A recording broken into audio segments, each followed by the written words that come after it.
novo tempo, no novo programa, o Divã de André Kepp. Olha, o tema do programa de hoje é imperdível. O tema é: o diabo existe? Olha. André, puxa, me chama atenção, eu acho que é importante, eu acho que não é.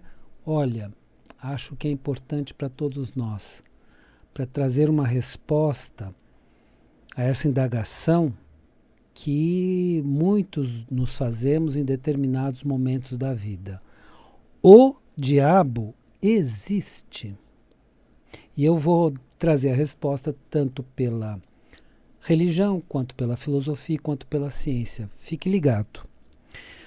Antes, vou fazer uma rápida apresentação minha. Eu sou doutor em psicologia social pela USP, mestre em psicossomática pela PUC, psicanalista e psicólogo.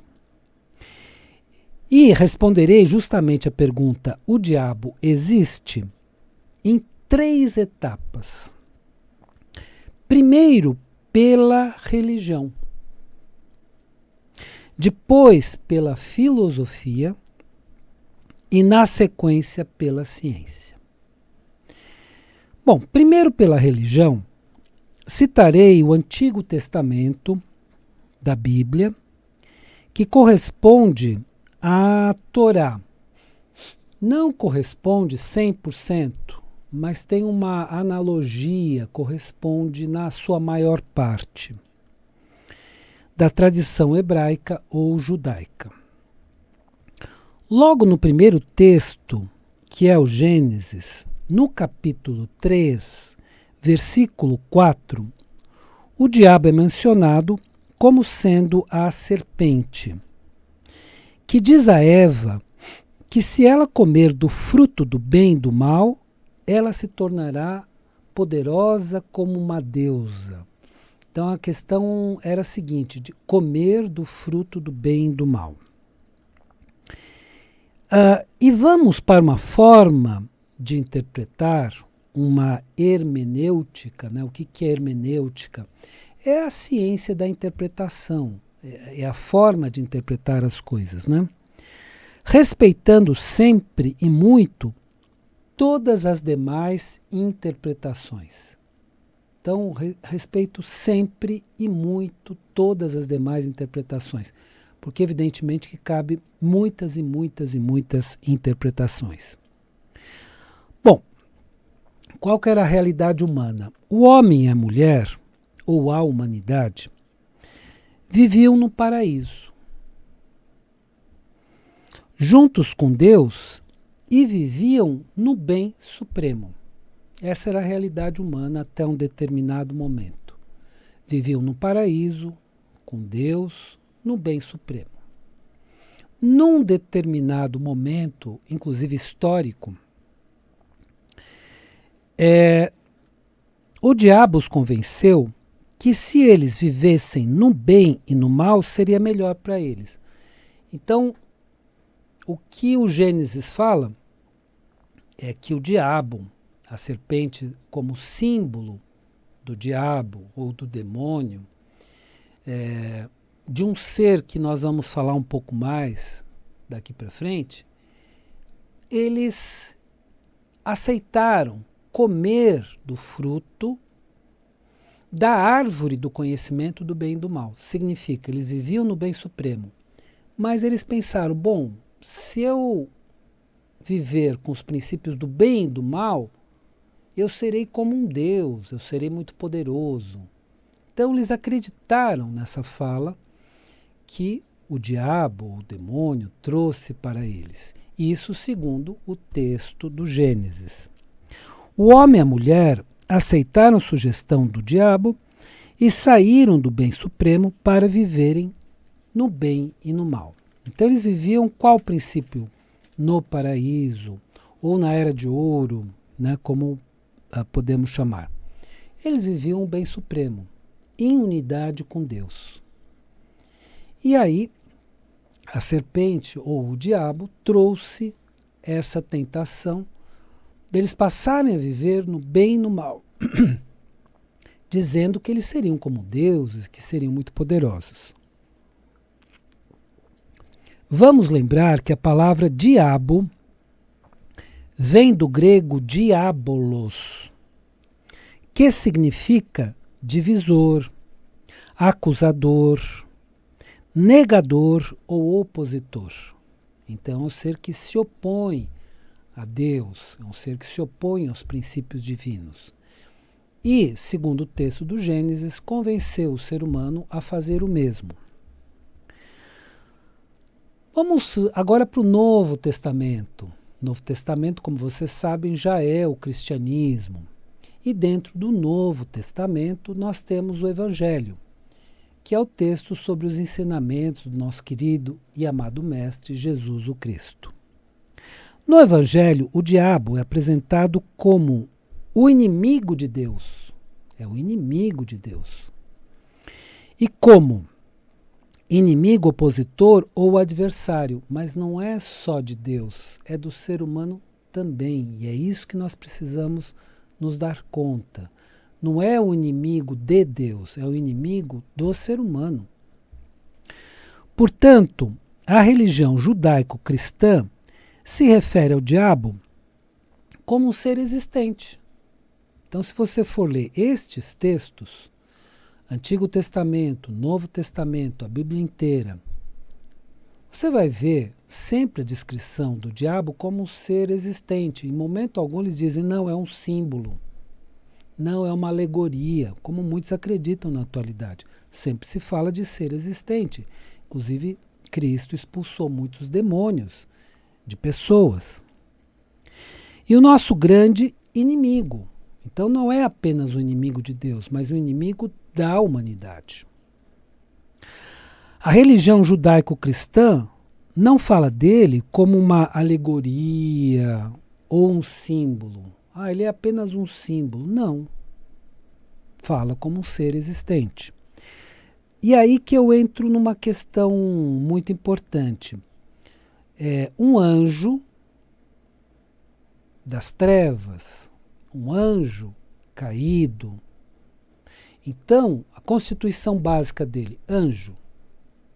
Mas um anjo, ou vários anjos que o seguem, que se tornou opositor. Então, isso que precisamos entender. A natureza dele é basicamente angelical, mas um ser que se tornou opositor. Então, como um ser existente e que precisamos ter muito cuidado no dia a dia. André, não, para com isso. Não tem que ter cuidado com ele, não, porque nós já fomos salvos. Opa, presta atenção.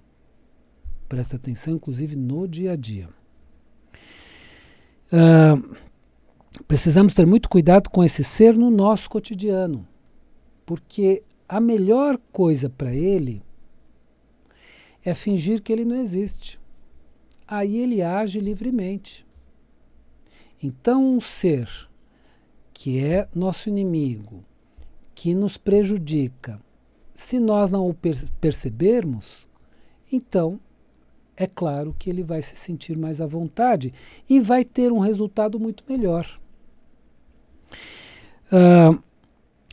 Então, André, mas isso tudo é religião, estou a fim de ver o que a religião fala, etc. Então vamos por um outro caminho. Vamos pela filosofia. Agora, se formos pela filosofia, nós temos que ir na filosofia dos autores que estudaram esse assunto. Então aí nós temos que procurar Agostinho, Tomás de Aquino, Anselmo e tantos outros teólogos que estudaram esse assunto. Mais adiante, Lutero e tantos outros autores mais adiante. Então nós temos que ver o que os teólogos falaram. Então os filósofos que estudaram esse assunto da espiritualidade. Então vamos nos referir aos filósofos que estudaram a espiritualidade, porque os que não estudaram nós não vamos encontrar referência nenhuma. E eu vou escolher aqui Agostinho, que é chamado pelos católicos de Santo Agostinho. Mas também ele está na base do protestantismo ou do movimento evangélico. Sabe por quê? Lutero era agostiniano e estudou profundamente Agostinho. Então é um teólogo que nos influencia até hoje. Então a teologia o que é? É a filosofia da religião. Colocarei aqui 3 ensinamentos de Agostinho sobre o diabo ou o demônio. Primeiro, fecha a porta para que não entre o tentador. Fecha a porta, se defende, se protege das tentações. Como? Não aceite as ideias do mal, da destruição ou da deturpação. Não aceite essas ideias. Segundo, olha que observação interessante. Não culpes o demônio por tudo que vai mal. Muitas vezes o homem é seu próprio demônio. Então, não é que todo mal que existe na minha vida é porque eu fui tentado pelo demônio. Não. Muitas vezes eu mesmo tive uma ideia absurda e segui. Então, muitas vezes o homem é seu próprio demônio. Ou seja, nem sempre uma inspiração para o mal vem do demônio. Muitas vezes vem da nossa própria mente. E precisamos ficar atentos para isso. Terceiro princípio de Agostinho. O diabo não influencia nem seduz ninguém se não encontra terreno propício. Então a pessoa precisa concordar.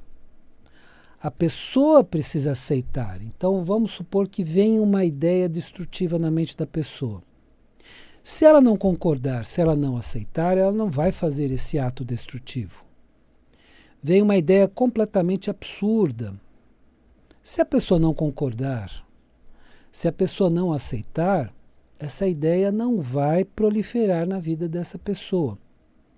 Então, muito importante, o diabo não influencia nem seduz ninguém se não encontra terreno propício.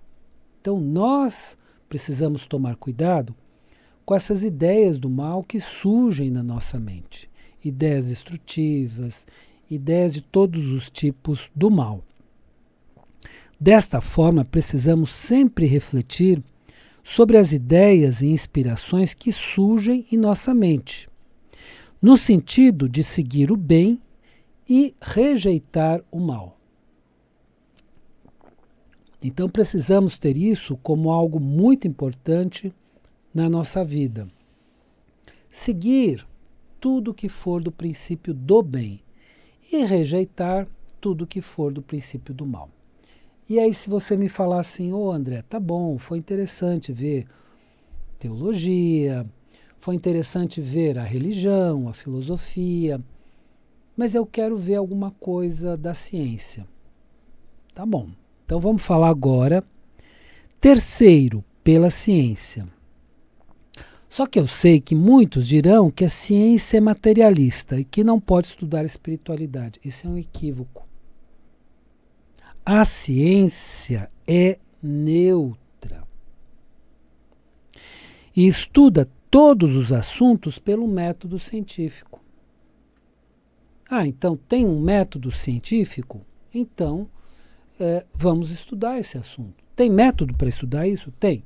Então vamos estudar. O que pode ser questionado é o método utilizado. Utilizou um método que para mim não é válido. Ok, isso pode ser questionado. Mas ciência utiliza um método científico e pode investigar, sim, tudo o que o método científico permitir. Vou dar um exemplo. Acaba de fazer um aparelho. Então faz um aparelho, me vem muito à mente agora o aparelho Kirlian, que mede o campo energético humano, né? Alguns vão chamar de campo áurico. É lá um aparelho que mede tudo isso. O que isso significa? E é uma outra conclusão, mas é um aparelho que mede o campo energético do ser humano. E não só dos seres humanos, dos animais, até de objetos inanimados. Tem um método científico. Agora, as conclusões é que nós vamos ter que conversar muito sobre isso. É um método científico válido ou não? Alguns vão dizer, não, eu não aceito esse aparelho Kirlian.